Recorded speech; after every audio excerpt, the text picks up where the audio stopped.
Well, good Thursday morning. This is Bill Loveridge with Community Church of Loyalton's Daily Devotion. Today's devotion actually comes from the Women of Faith website, and the wording is geared to women, but I think there's a lesson here for both genders.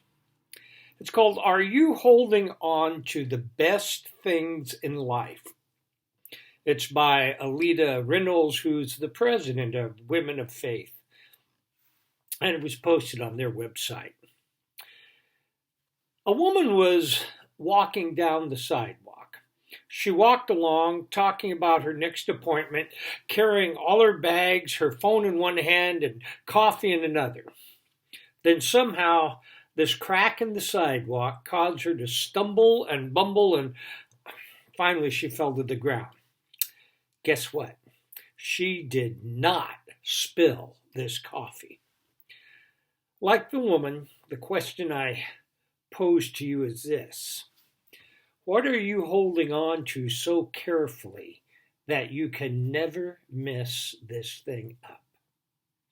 It doesn't matter what comes your way. This, whatever you hold in your hand, this will never spill or break. My question is, are you holding on to the best things in life? What are you holding on to like this woman who took a huge fall, yet comes up afterwards and says, well, at least I didn't spill this, my coffee? What is it that you have to hold on to and never let it spill or fall or crash? How do we let go of this tendency toward perfection and instead hold on to what actually matters?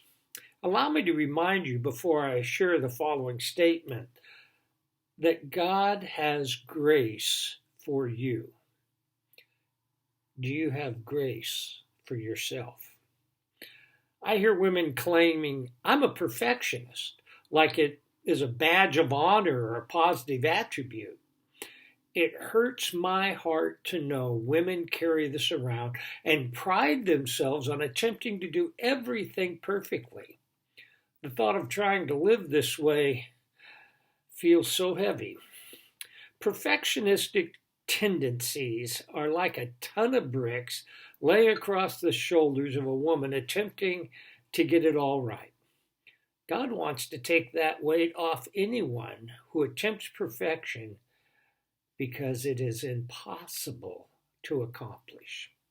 It is impossible to always hold this and keep everything in balance. Likewise, it is impossible to do all things perfectly at all times. We have to find a rhythm of life. We have to live in that rhythm so that when, not if, something falls, we're still on solid ground.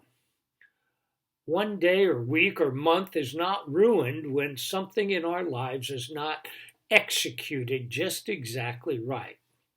Well, I've been accused of being a perfectionist and tend to lean that way. I have learned what works best for me, and my hope is this is what works best for you. Let's approach life by doing things with excellence, not perfection. If this spills or breaks every once in a while, it's okay. My motto is this: anything worth doing is worth doing well, especially for the Lord. It is the intent and motive behind it. Do everything with a spirit of excellence instead of perfection.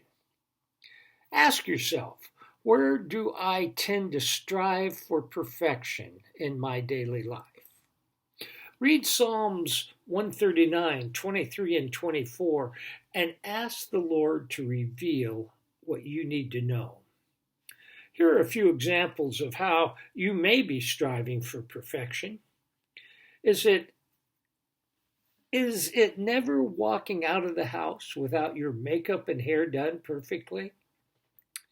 Is it keeping your home perfectly clean 100% of the time? Is it constantly working to prove your worth at work? Is it never missing a workout? Is it cooking everyone's favorite meal every evening? Is it planning and executing perfect parties? Is it always keeping the kids in the right activities with the right gear? Instead, here is what the Living Word says about a spirit of excellence rather than perfection. Colossians 3:23 and 24. Work willingly at whatever you do, as though you were working for the Lord rather than for people. Remember that the Lord will give you an inheritance as your reward, and that the master you are serving is Christ. 2 Corinthians 12:9. But he said to me, my grace is sufficient for you, for my power is made perfect in weakness. Therefore, I will boast all the more gladly about my weaknesses, so that Christ's power may rest on me. Matthew 11:28 and 30. Are you tired, worn out, burned out on religion? Come to me. Get away with me and you'll recover your life. I'll show you how to take a real rest. Walk with me and work with me. Watch how I do it. Learn the unforced rhythms of grace. I won't lay anything heavy or ill-fitting on you. Keep company with me and you'll learn to live freely and lightly. That from the Messenger edition. And finally, Psalms 139:23 and 24. Search me, O God, and know my heart. Test me and know my anxious thoughts. Point out anything in me that offends you, and lead me along the path of everlasting life. And that's our prayer for today. I hope you have a grand day. I'll be back tomorrow with another devotion. Be blessed.